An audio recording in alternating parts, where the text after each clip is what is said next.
신명기 28장 오늘 강해가 오늘 마치는데요. 왜 신명기 28장을 읽을수록 디모데전서 2장 4절이 생각이 날까요? 왜냐하면 신명기 28장 1절부터 68절까지를 읽으면 하나님의 마음이 보여요. 하나님의 그 마음이 어떤 마음이냐면, 나는 모든 사람이 구원을 받으며 진리를 아는 데 이르기를 원하시느니라. 그러니까 하나님의 마음은 당신이 창조한 모든 인생들을 다 구원하고 싶은 거예요. 예. 그들도 진리를 아는 데 이르기를 원한다. 그러니까 내가 그들을 얼마나 사랑하는지, 내가 그들을 위해 얼마나 놀라운 계획을 가지고 있는지, 정말 그 복음을, 그 당신의 마음을 모든 사람이 다 알기를 원하는 거예요. 이것이 우리를 향한, 인류를 향한 하나님의 마음이에요. 내 마음이 이거다. 내 마음이 이거다. 그래서 신명기 28장을 읽으면 하나님의 마음이 보이면서 그 마음이 구체적으로 어떤 마음이 보이느냐면, 나는 모든 사람이 구원을 받으며 진리를 아는 데 이르기를 나는 원한다. 이 말씀이 떠오르는 거예요. 그래서 사실은 우리를 구원하기 위해서 하나님은 죄 없는 당신의 외아들에게 우리의 모든 죄를 대신 담당하는 역할을 십자가에서 하게 하시죠.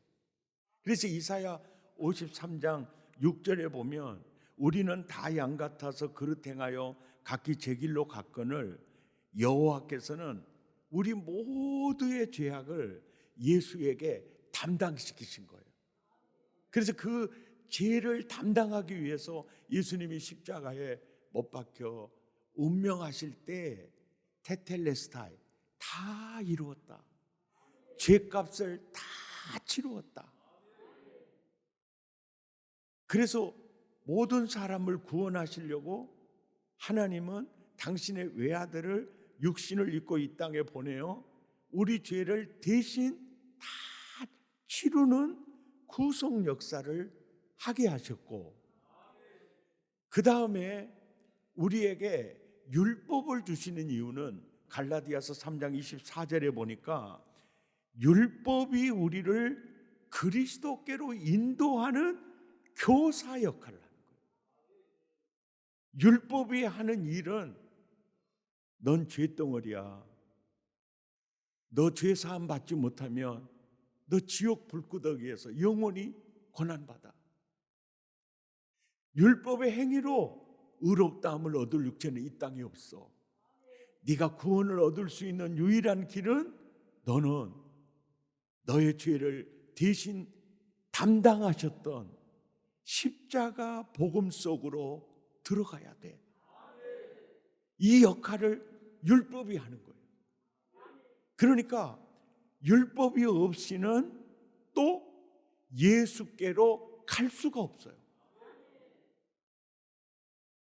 그래서 율법도 복음이 되는 겁니다.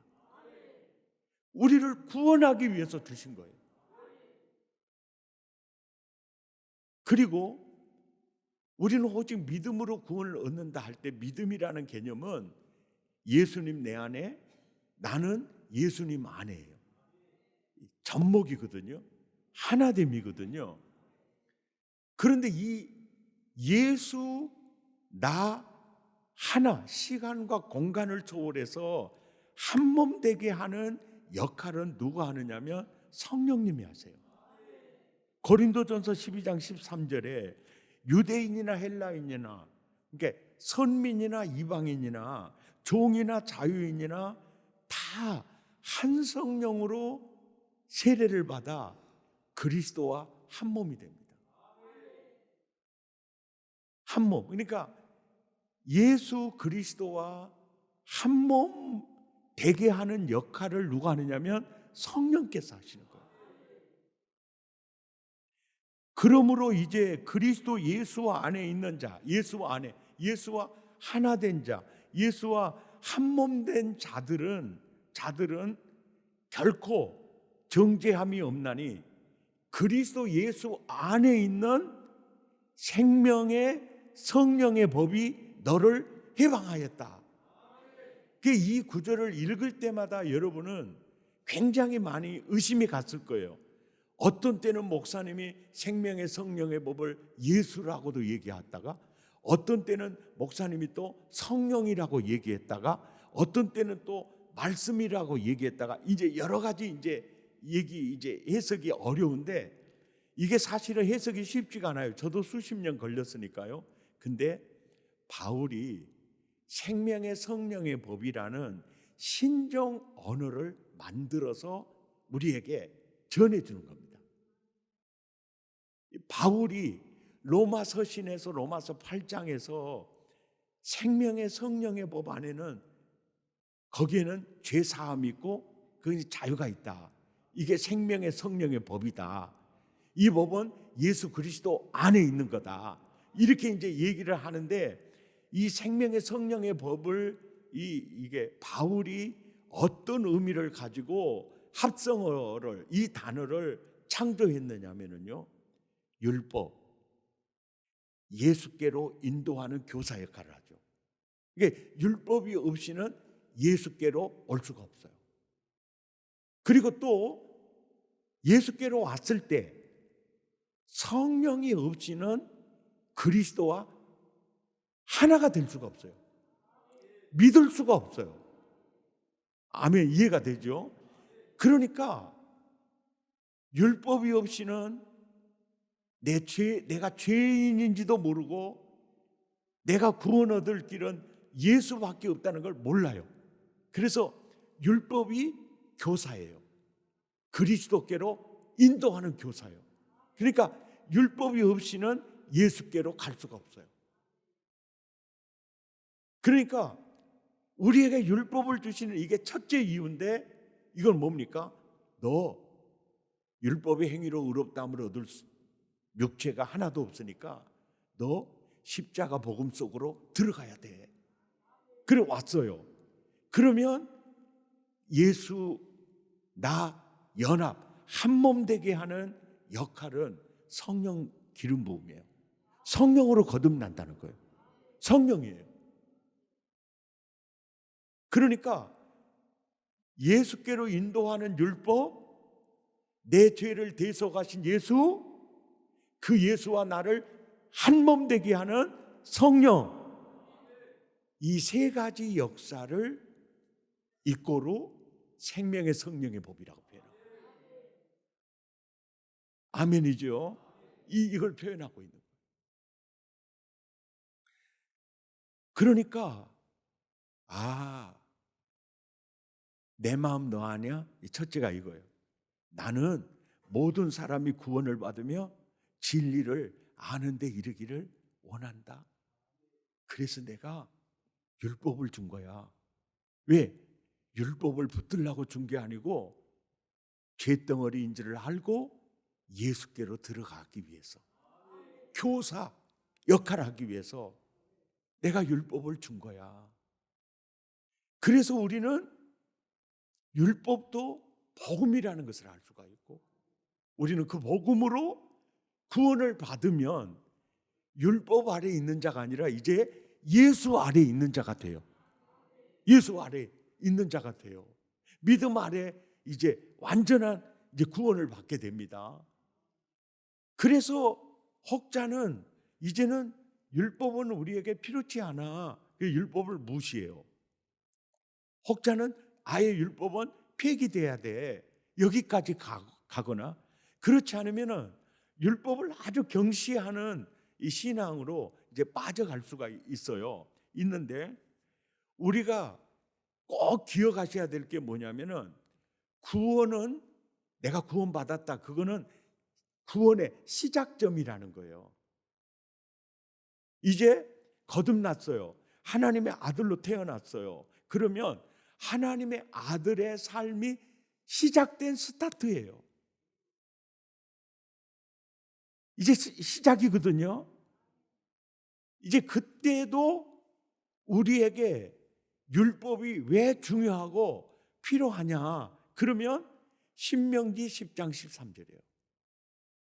야, 이것이 율법을 주신 두 번째 이유야. 오늘 내 행복을 위해서 내가 이 율법을 줬어.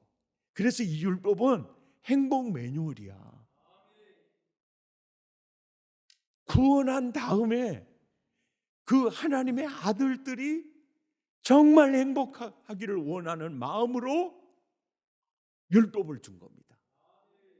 이 마음을 아시기를 바랍니다.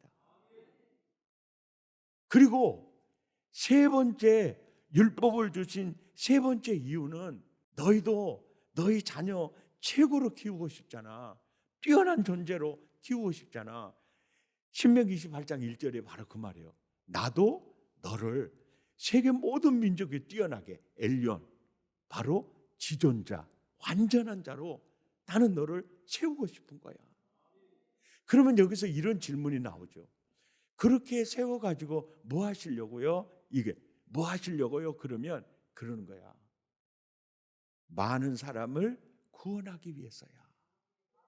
많은 사람이 그리스도를 아는 진리를 아는데 이르게 하기 위해서 내가 너를 그렇게 뛰어난 자로 키우고 싶은 거야. 여기에 온 인류를 구원하려는 하나님의 마음이 이 구절에 담겨 있다는 거예요. 아멘이죠. 너무너무 중요한 내용입니다. 아멘. 그 다음에 율법을 주는 이제 네 번째 이유는요. 신명기 28장 2절에서 6절까지 우리 함께 읽죠. 시작. 내가 내 하나님 여호와의 말씀을 청종하면 이 모든 복이 내게 임하며 내게 이르리니 성읍에서도 복을 받고 들에서도 복을 받을 것이며 내 몸의 자녀와 내 토지의 소산과 내 짐승의 새끼와 소와 양의 새끼가 복을 받을 것이며 내 광주리와 떡반죽 그릇이 복을 받을 것이며 내가 들어와도 복을 받고 나가도 복을 받을 것임이니라. 그러니까 이 말은 야, 나는 너에게 아낌없이 복을 주고 싶어서 여호와의 명령과 규례를 허락했다는 거예요. 예. 나는 너에게 아낌없이 복을 주고 싶어. 아멘입니까? 그러면 우리는 이런 질문을 하게 돼요. 아, 그렇게 복 줘가지고 뭐 하시려고 그래요? 예? 그 복 주는 이유가 있을 거 아닙니까? 그러면 아브라함에게 가서 물어보라 그래요. 아브라함에게 가서 믿음의 조상 아브라함에게 가서 한번 물어봐라. 그랬더니 창세기 12장 1절에 가보니까 여호와께서 아브라함에게 이르시되 너는 너의 고향과 친척과 아버지 집을 떠나 네가 네게 보여줄 땅으로 가라. 네가 너로 큰 민족을 이루고 네게 복을 주어 내 이름을 창대하게 하리니 이건 수단이야. 왜 내가 너에게 복을 주고 내 이름을 창대케 하느냐? 목적, 너는 복이 되어야 되니까. 이 복이, 그러니까 신명기 28장을 읽으면서 복선에서 머물고 있으면 하나님의 마음을 전혀 모르는 거예요. 내가 이 복에 취해서 복에 갇혀서 이건 내 의도가 아니다는 거예요. 내가 아낌없이 복을 주는 이유는 네가 이웃에게 복이 될지라. 이게 목적이라는 거예요. 그러니까 하나님의 마음은 모든 사람이 구원을 받으며 진리를 아는데 이르기를 원한다. 그 일을 위해서 내가 너에게 아낌없이 복을 주고 싶다는 거예요. 선교학을 배우려고 총신 선교대학원에 들어갔어요. 그랬더니 한 교수님이 강의를 하면서 이런 거예요. 딱 들어서 교수 소개를 하고, 여러분, 선교는 돈이 하는 겁니다. 그런 거예요. 아니, 선교는 사랑이 하는 겁니다. 믿음이 하는 겁니다. 헌신이 하는 겁니다. 이래야 지금 맞는데, 대뜸 선교는 돈으로 하는 겁니다. 믿음으로 한다고 하고 헌신으로 한다고 해요. 사랑으로 한다고 해요. 그래, 그 강의를 듣는 학생 중에 한 분이 열받았어요. 뭔 저런 교수가 다 있느냐. 의아해한 거예요. 그러니까 여러분, 제가 선교는 돈으로 한다고 하니까 의아해하시고 당황하시는 표정이신데, 봐요, 여러분, 세브란스라는 이 석유회사 사장이 선교사님 부탁을 받고 한국에 병원을 짓기 위해서 후원 요청을 하러 갔을 때 쓰고 싶은 대로 써서 사용하라고 백지 수표를 줬거든요. 그래서 세운 기관이 세브란스 병원입니다. 보세요. 바로 돈이 선교하는 겁니다. 지금 한국의 미션 스쿨 전부 돈이 와서 학교 세운 겁니다. 연세대 다 돈이 와서 학교 세운 거예요. 선교는 이게 이러니까 이것이 바로 너에게 아낌없이 복을 주는 이유라는 겁니다. 모든 사람이 구원을 받으며 진리를 아는데 이르기를 원하도록 나는 너에게 아낌없이 복을 주고 싶다는 거죠. 우리는 복에 취해서도 안 되고요, 복에 갇혀 있어도 안 됩니다. 따라서 합시다. 받았으면 흘려보내야 됩니다. 받았으면 흘려보내야 된다. 아멘. 꼭 기억하시기를 바랍니다. 율법을 주신 지난 주간의 설교죠. 5번째 이유가 바로 13절과 14절이에요. 머리가 되게 하는 겁니다. 왜 율법을 주었느냐?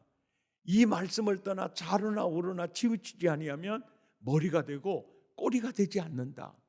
꼬리는 영향을 받는 지체고 머리는 영향을 주는 지체입니다. 그러니까 세상에 영향을 받는 네가 아니라 세상에 영향을 미치는 머리가 돼야 한다. 이런 개념이다라고 제가 설명을 드렸고요. 여기서 또 하나, 오늘 하나 이 설명을 드리고 싶으면, 너는 누구에게나 진짜 머리가 되게 해야 돼. 꼭 머리가 되게 해야 돼. 자, 이 구체적인 예를 들면 이렇습니다. 주일학교 교사를 해요.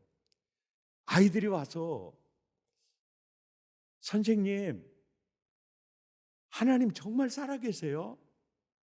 하나님 자꾸 계신다고 하는데, 정말 하나님 계세요? 정말 하나님 살아계세요? 그거 어떻게 믿을 수 있어요?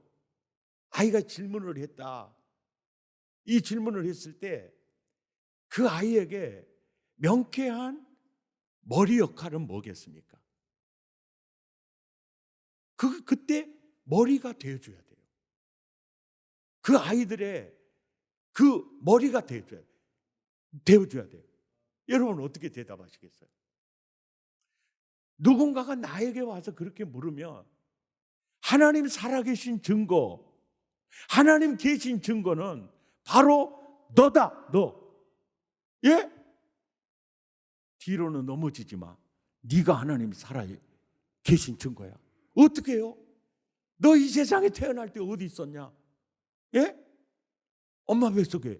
이건 영리하는 애들이 이렇게 대답할 거고, 그냥 이 바보야, 엄마 뱃속에 있었어. 그럼 엄마 뱃속에 있기 전에 어디 있었어? 할머니 뱃속에. 그러겠죠. 그때는 이제 눈치채고 알겠죠. 그러면 이제 증조 할머니, 거조 할머니 나오겠죠. 야, 쭉 올라가면 어떤 할머니가 계시냐면 하와 할머니가 있어. 봐, 그 하와 할머니를 지으신 분이 하나님이야. 하나님도 없으면 너도 없어. 그래서 네가 하나님 준 거야. 아멘. 예수 이제 10년 믿어요. 예수 교회 다닌 10년 된 성도가 나 하나님 살아계신지 안 살아계신지 모르겠다고. 예? 내가 예수 믿어도 또 없다는 거죠 이제. 예? 원망을 하는 거, 원망을. 목사님 정말 하나님 살아계신 거 확실해요? 이렇게 이제 물어요. 확실히 알고 싶으세요? 확실히 알고 싶으세요? 알고 싶어요. 그러면 내 말대로 할래요? 진짜 알 수 있으면 할래요.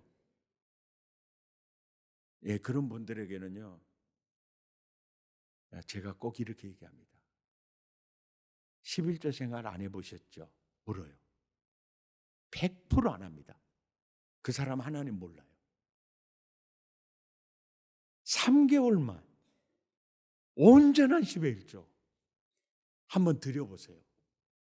하나님이 살아계셔서 움직이는 거 당신 볼 수 있어요. 하나님 살아계심을 체험하는 가장 빠른 지름길이요, 11조예요. 목사님 또 11조 허락하려고 그런 설교하는가 보구나. 이건 전혀 그런 의도가 아니에요. 여러분 너무 잘 아시잖아요. 근데 그런 의도, 요즘 교회가 돈이 없어서 저런 또 얘기한가, 그것도 아니에요. 설교는 듣고 계시지요? 진짜예요. 그래서 시험이라도 해보라는 거예요, 그게. 예, 시험이라도 해봐라. 근데 교회 다니지 한 2, 3년 됐어요.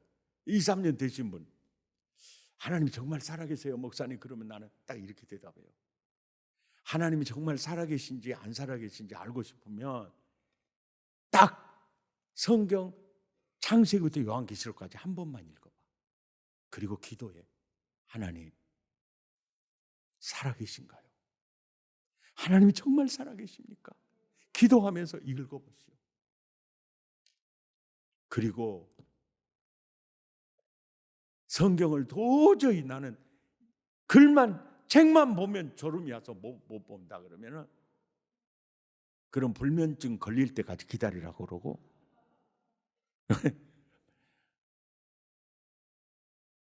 하나님 살아계심 체험하고 싶으세요? 그러면 기도해 보세요. 기도 한번 해보세요. 반드시 응답하신 하나님 체험할 겁니다.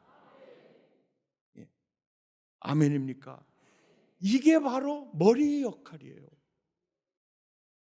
누군가에게 눈이 필요한 사람에게 눈이 되어주는 거죠.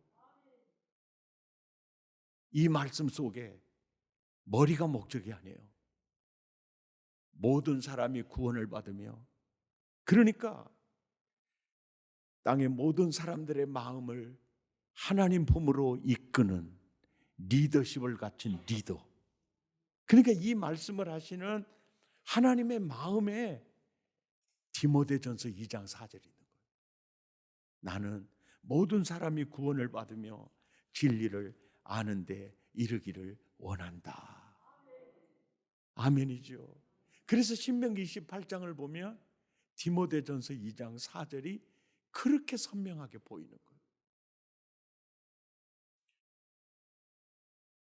오늘 본문 이제 설교 시작하겠습니다. 오메 언제 끝날란가 이런 생각 걱정 안 하셔도 돼요. 이제 거의 설교 끝났습니다. 저주라는 단어가 나오는 데는요, 저 오늘 본문요 평생 처음 설교하는 본문입니다.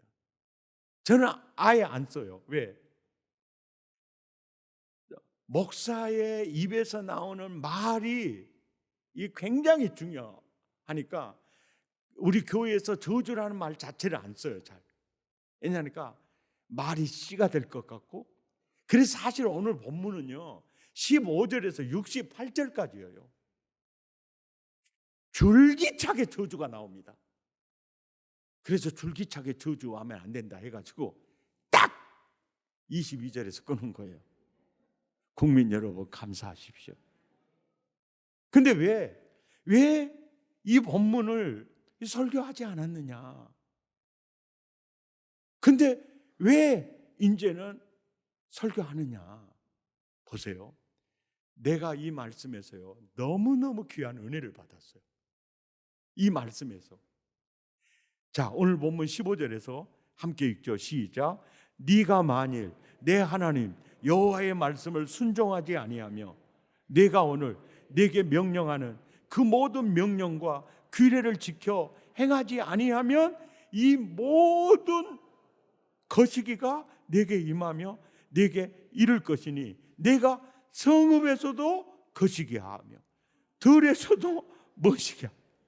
17절 시작. 또 내 강주리와 떡반죽 그릇이 머시기를 받을 것이요 내 몸의 소산과 내 토지의 소산과 내 소와 양의 새끼가 거시기를 받을 것이요 내가 들어와도 거시기를 받고 나가도 머시기를 받고 내가 악을 행하여 너를 잊음으로 내 손으로 하는 모든 일을 여호와께서 거시기 하실 것이다.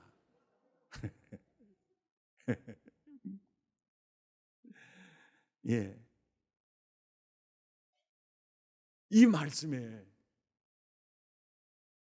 자, 율법을 주신 이제 6번째 이유가 뭐냐면은요. 15절부터 읽어봅니다. 시작. 내가 만일 내 하나님 여호와의 말씀을 순종하지 아니하며 내가 오늘 네게 명령하는 그 모든 명령과 규례를 지켜 행하지 아니하면 이 모든 저주가 네게 임하며 네게 이를 것이니. 45절 시작. 내가 내 하나님 여호와의 말씀을 청종하지 아니하고 네게 명령하신 그의 명령과 규례를 지키지 아니하므로 이 모든 저주가 네게 와서 너를 따르고 네게 이르러 마침내 너를 멸하리니 이 모든 저주가 너와 내 자손에게 영원히 있어서 표징과 훈계가 되리라. 58절 시작. 내가 만일 이 책에 기록한 이 율법의 모든 말씀을 지켜 행하지 아니하고 내 하나님 여호와로 하는 영화롭고 두려운 이름을 경외하지 아니하며. 62절 시작. 너희가 하늘의 별같이 많을지라도 내 하나님 여호와의 말씀을 청종하지 아니함으로 남는 자가 얼마 되지 아니할 것이라. 보세요. 율법을 주신 6번째 이유. 오늘 본문 핵심이 이겁니다. 내 아들아, 너는 저주 가운데 절대 살아서는 안 돼. 너는 저주 속에 살아서는 안 돼. 너의 후손도 너는 저주 가운데 살아서는 안 된다. 그래서 준 것이 율법이라는 거예요. 아멘이죠. 그러니까 이 말씀 속에 하나님의 절절한 사랑이 담겨져 있는 거예요.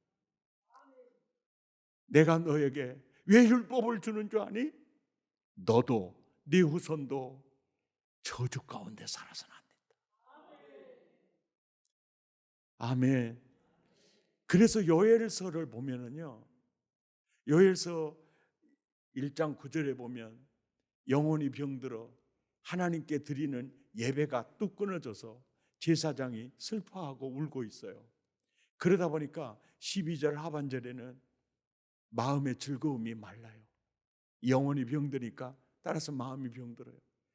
환경이 얼마나 병들었느냐. 4절에 보니까 농경사회 때 죽고 살고 농사를 지었는데 팥종이 늦지 메뚜기가 다 뜯어갔어요. 이렇게 살아가는 그들의 모습을 보면서 하나님께서 이렇게 말하는 거예요. 2장 12절에 이제라도 그러는 거예요. 이제라도 그 저주의 늪 속에서 사는 그들을 보고 너무 안타까우니까 이제라도 울며 애통하고 마음을 다하여 내게로 돌아오라는 거예요. 그러면서 18절부터 돌아올 그때 내가 불쌍히 여겨줄 거다. 19절에 욕을 당치 않게 할 거다. 20절에 저주를 멀리 떠나게 할 거다. 아멘입니까? 21절에 큰 일을 행하셨음이로다. 22절에 다 너의 일터가 힘을 내게 될 거다. 23절에 이른 비와 늦은 비가 예전과 같이 임하게 될 거다. 아멘. 그리고 넘치게 될 거다. 그러니까 요엘서를 보면은 하나님이 우리가 저주 가운데 있게 되면은 하나님이 얼마나 고통스러워하는 걸 볼 수 있어요. 예. 이 마음으로 신명기 18장 15절에서 68절 그 많은 얘기를 정말 지겨울 정도로 하는 거예요. 아들아, 너는 저주 가운데 살아서는 안 된다. 이 마음에. 왜요? 야, 네가 저주 가운데 있으면 어떻게 모든 사람을 구원할 수 있겠니? 그들을 어떻게 진리를 아는데 이끌 수가 있겠니? 그래서 하나님이요, 저주 가운데 있는 것이 얼마나 싫었으면 우리가요 죄 아래 있는 것만큼 저주 아래 있는 것을 싫어하셨어요. 그래서 예수님이 십자가에서 그 모든 죄를 속량해 주시고요, 저주도 같이 속량해 주는 걸 볼 수 있어요. 이것이 내 마음 너 아니? 나는 네가 죄 아래 있는 거 싫고 나는 저주 아래 있는 게 정말 싫다. 아멘입니까? 바로 이 마음.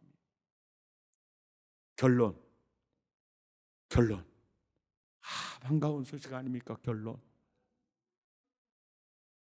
우리 사랑의 가족들 설교를 더 들어야 되니까 결론을 싫어하지요. 국민 여러분, 뭔지는 모르겠습니까? 결론. 율법을 주신 이유. 첫째, 구원하기 위해서요. 둘째, 행복을 위해서요. 셋째, 존귀하고 뛰어난 자로 세우기 위해서. 그리고 복을 아낌없이 주기 위해서 율법을 주셨어요. 그리고 율법을 주신 다섯 번째 이유는 너는 머리가 되어야지, 너는 꼴이 되면 안 돼. 여섯째, 저주 가운데 살지 않게 하시라. 아멘입니까? 왜 이렇게 해요? 나는 너를 통해 모든 사람을 구원하고 싶다. 진리 가운데로 이르기를 원한다.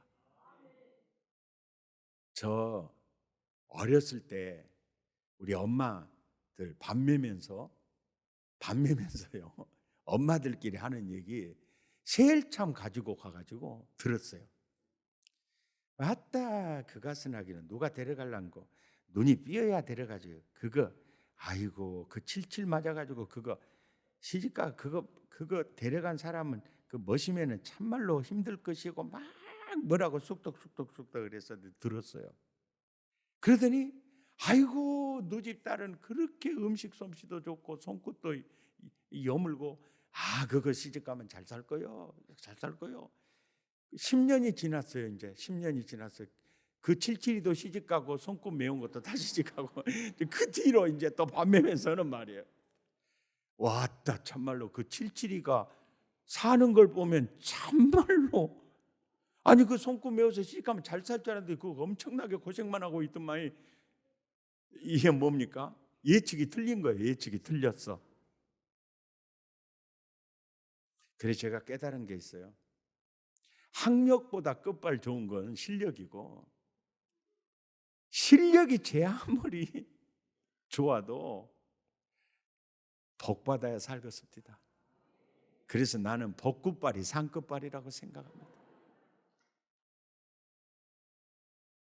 아니 정말입니다.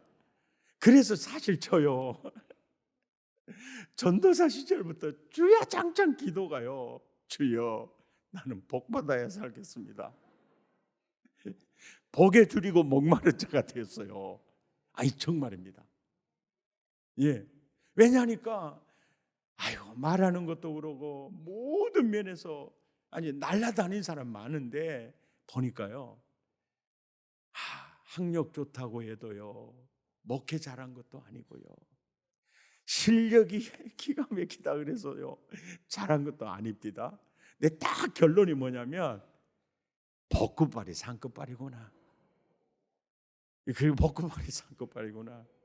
그래서 항상 이런 마음이 있어요. 주여 내가 복을 주십시오. 아멘. 난 복 받아야 살겠습니다. 이런 간절함이 있습니다. 근데 그 선에서 머무르면 우상 숭배가 되고요. 이게 기복주의, 이게 다른 복음이 되거든요. 근데 이건 꼭 잊지 말아야 돼요. 내가 복이 되어야 하니까요. 땅의 모든 족속이 나를 통하여 복을 받아야 하니까요. 아멘입니까? 이거예요, 이거. 목적이 딱 그거예요. 그러니까 신명기 28장을 보면서 디모데전서 2장 4절을 보지 못하면은 성경을 아주 잘못 본 거다. 하나님의 마음을 오해할 가능성이 너무 많다. 모두 상급발 되시기를 축복합니다. 어쩌든지 따라서 합니다. 주여 어쩌든지 나는 벚꽃발이 있어야 되겠습니다. 이게 하나님을 향한 우리의 기본 자세예요. 주여 주님이 시복하셔야 내가 살겠습니다. 아멘. 우리 함께 찬양하시겠습니다.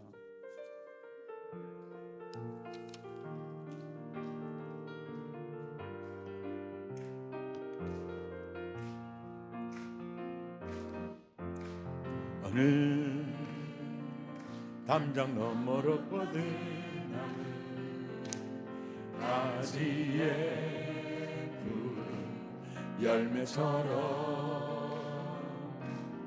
하나님의 귀한 축복이 삶에 가득히 넘쳐날 거야.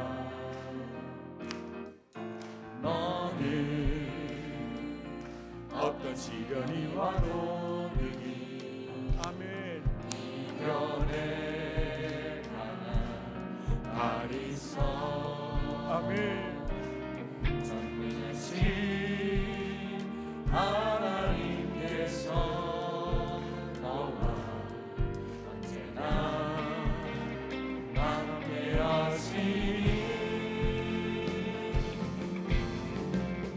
너는 하나님의 선한 아름다운 하나님의 사랑 나는 널 위해 기도하며 내 길을 축복할 거야. 너는 하나님의 선물 사랑스러운 하나님의 열매 주의 품에 꽃 피운 나무가 되어줘.